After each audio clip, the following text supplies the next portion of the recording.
नमस्कार दोस्तों। क्या आपने कभी सुना कि हमारा मन कभी शांत नहीं होगा? ये सुनकर तुम्हें आश्चर्य होगा। सदियों से मनुष्य मन को शांत करने की कोशिश करता आया है, ध्यान से, तप से, भागने से, दबाने से। पर क्या सच में मन को हराया जा सकता है, या हम गलत दिशा में प्रयास कर रहे हैं? यहीं से एक गहरी आध्यात्मिक जिज्ञासा जन्म लेती है। शास्त्र कहते हैं, मनः स्वभावतः चलम। मन का स्वभाव ही चंचल है। उसे रोकना वैसा ही है जैसे आकाश को मुट्ठी में पकड़ना। समस्या मन का शोर नहीं, समस्या है उससे हमारी अविद्या, हमारी पहचान का भ्रम। हम मन को मैं मान बैठे हैं, इसलिए उसका हर कंपन हमें हिला देता है। जब तुम मन को शांत करना चाहते हो, तब तुम अनजाने में उसे और शक्ति दे रहे होते हो, क्योंकि हर संघर्ष मन को केंद्र में रखता है। पर ज्ञान की दिशा उल्टी है। वहां कहा गया, दृष्टा भव, देखने वाले बनो। मन को ठीक मत करो, उसे समझो। जब तुम साक्षी की स्थिति में आते हो, तब एक अद्भुत परिवर्तन घटता है। मन चलता रहता है, विचार उठते हैं, स्मृतियां आती जाती हैं, पर भीतर एक अचल शांति प्रकट होती है, जिसे शास्त्र शुद्ध चैतन्य कहते हैं। वो शांति मन के रुकने से नहीं, बल्कि उससे असंग होने से आती है। जैसे आकाश बादलों से नहीं भीगता, वैसे ही तुम्हारा सत्य स्वरूप मन के तूफानों से अछूता है। यही आध्यात्मिक रहस्य छिपा है। मन को जीतना नहीं, मन से जागना है। जब ये बोध गहराता है, तब जीवन बदलने लगता है। प्रतिक्रिया की जगह दृष्टि आती है, बेचैनी की जगह एक मौन विस्तार। तब समझ आता है कि शांति कोई उपलब्धि नहीं, वो तुम्हारा स्वभाव है, स्वरूप शांति। मन का कोलाहल केवल सतह पर है, गहराई में तुम सदैव निर्विकार हो।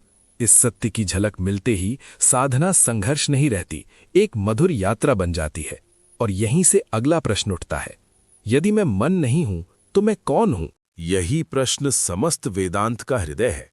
आदि शंकराचार्य ने कहा, जब तक यह प्रश्न केवल शब्द है, तब तक उत्तर भी शब्द ही रहेगा। पर जिस दिन यह प्रश्न भीतर जलती हुई जिज्ञासा बन जाए, उसी दिन साधना जीवित हो जाती है। तुमने अब तक अपने को मन, शरीर, स्मृति, नाम और कहानी के रूप में जाना है, पर जो इन सबको जान रहा है, वो कौन है? शास्त्र उसे कहते हैं साक्षी चैतन्य। वो जागरूक उपस्थिति जो हर अनुभव को देखती है, पर स्वयं अनुभव नहीं बनती। ध्यान से देखो, विचार आते हैं, तुम कहते हो मेरा विचार। भावनाएं उठती हैं, तुम कहते हो मेरी भावना। शरीर बदलता है, तुम कहते हो मेरा शरीर। जो मेरा कह रहा है, वो इन सबसे अलग है। यही विवेक का आरंभ है, दृग्दृश्य विवेक। जो देखा जा सकता है, वो तुम नहीं हो। मन भी देखा जा सकता है, इसलिए वो भी तुम नहीं हो। ये समझ बौद्धिक खेल नहीं, एक जीवित अनुभव है। जब ये भीतर उतरता है, तब पहली बार मन से दूरी बनती है, दमन से नहीं, ज्ञान से। और उसी दूरी में एक गहरी स्थिर शांति स्वतः प्रकट होने लगती है। तब साधक समझता है, मन को शांत करने की आवश्यकता ही नहीं थी। मन तो प्रकृति का प्रवाह है। असली खोज थी अपने नित्य स्वरूप को पहचानना। जैसे स्वप्न टूटते ही स्वप्न की समस्या समाप्त हो जाती है, वैसे ही आत्मबोध की झलक मिलते ही मन का संघर्ष अपना भार खो देता है।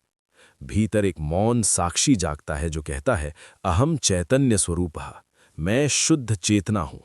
और इसी बोध के साथ एक नया अध्याय खुलता है, क्योंकि अब प्रश्न बदलता है, इस साक्षी में स्थिर कैसे रहा जाए, जबकि संसार लगातार हमें बाहर खींचता है। यही साधना सूक्ष्म हो जाती है। साक्षी की झलक मिलना एक बात है, उसमें स्थिर होना दूसरी। संसार तुम्हें बाहर खींचेगा, ध्वनियों से, इच्छाओं से, संबंधों से, स्मृतियों से। और हर बार मन कहेगा, यही मैं हूं। पर साधक धीरे धीरे एक नया अभ्यास सीखता है, अभ्यास और वैराग्य। अभ्यास अर्थात बार बार स्मरण, मैं दृश्य नहीं, दृष्टा हूं। वैराग्य अर्थात जो उठ रहा है उसे पकड़े बिना गुजरने देना। ये भागना नहीं, ये जागरूकता की परिपक्वता है। जब कोई विचार उठे उसे रोकना मत, बस देखो, इदम मनः, ये मन है। जब भावना उठे, देखो, इदम भावः, ये भाव है। इस सरल दृष्टि में एक अद्भुत शक्ति छिपी है। धीरे धीरे मन समझने लगता है कि अब उसका स्वामी जाग रहा है। विचार आते रहेंगे, पर पकड़ कम होती जाएगी।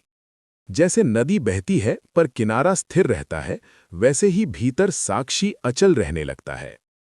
यही ध्यान की परिपक्व अवस्था है, जहां प्रयास घटता है और उपस्थित रहना स्वाभाविक हो जाता है।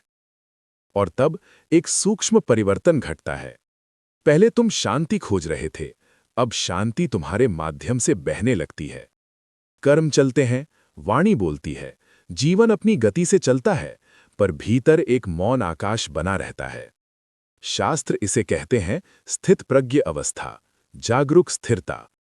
यह साधना कोई अलग क्रिया नहीं रहती, हर श्वास, हर क्षण ध्यान बन जाता है। और इसी बिंदु पर एक और गहरा रहस्य सामने आता है। यदि साक्षी सदा शांत है, तो फिर संसार का अनुभव किसके लिए है? और इस खेल का उद्देश्य क्या है? यही वेदांत का सबसे सूक्ष्म रहस्य खुलता है। संसार साक्षी के लिए नहीं, संसार मन के लिए है। साक्षी केवल प्रकाश देता है, चैतन्य दीपः, और उस प्रकाश में मन अपना जगत रचता है।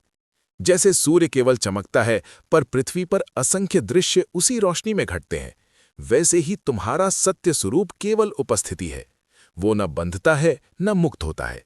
बंधन और मुक्ति दोनों मन की कथाएं हैं।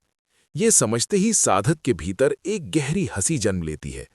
जिस समस्या को वो जीवन भर हल करना चाहता था, वो मूलतः एक गलत पहचान थी। तब जीवन एक युद्ध नहीं, एक लीला दिखाई देने लगता है, माया लीला। घटनाएं घटती हैं, सुख दुख आते जाते हैं, पर भीतर जानने वाला अछूता रहता है। यही आंतरिक स्वतंत्रता है, मुक्ति। इसका अर्थ संसार छोड़ना नहीं, बल्कि संसार को सही दृष्टि से देखना है।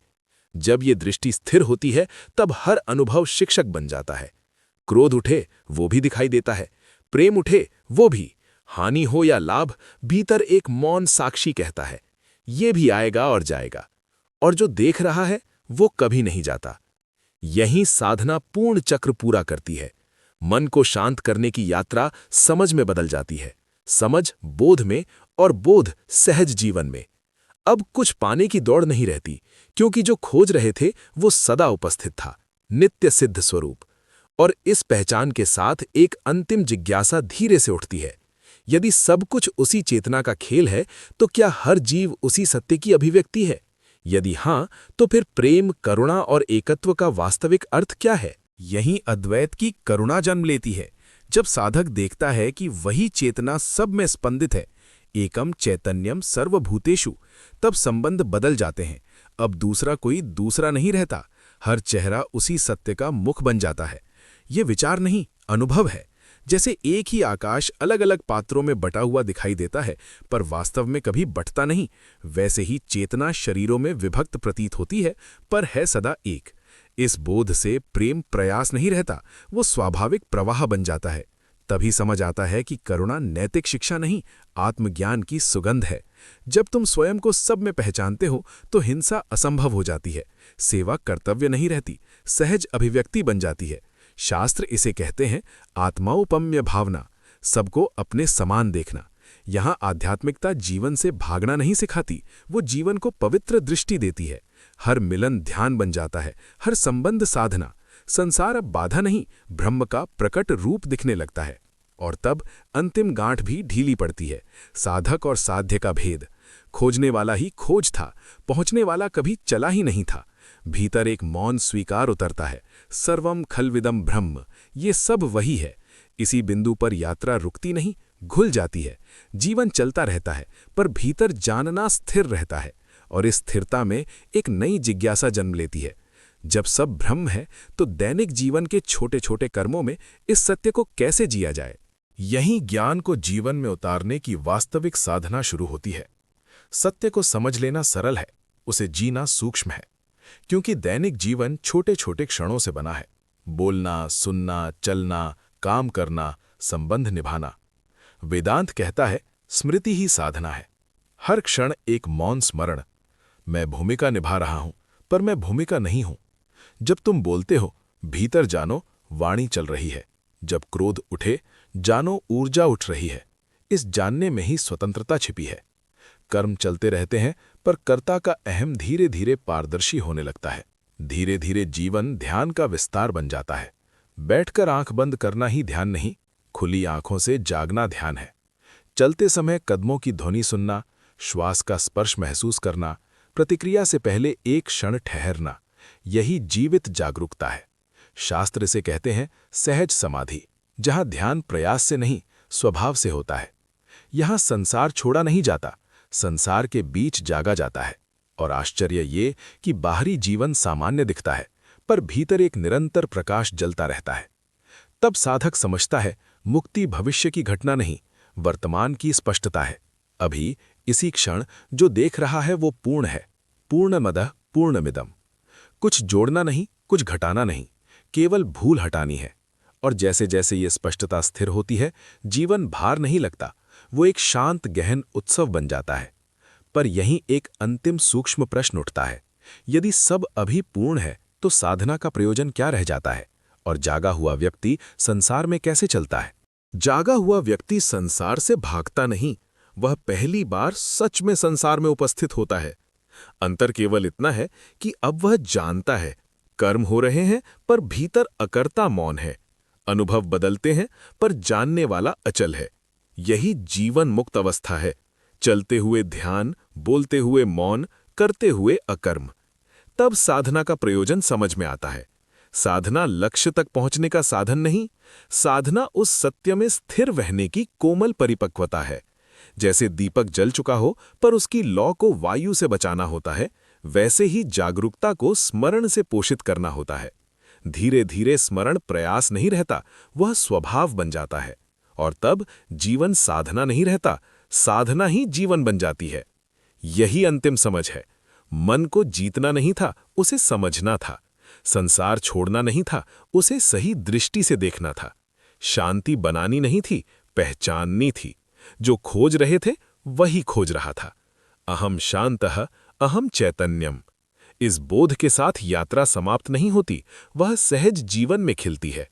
अब हर क्षण पूर्ण है, हर श्वास उपहार है, हर अनुभव उसी एक चेतना का नृत्य है। और यहीं साधक मौन में मुस्कुराता है, क्योंकि जिसे पाना था वो कभी खोया ही नहीं था। धन्यवाद।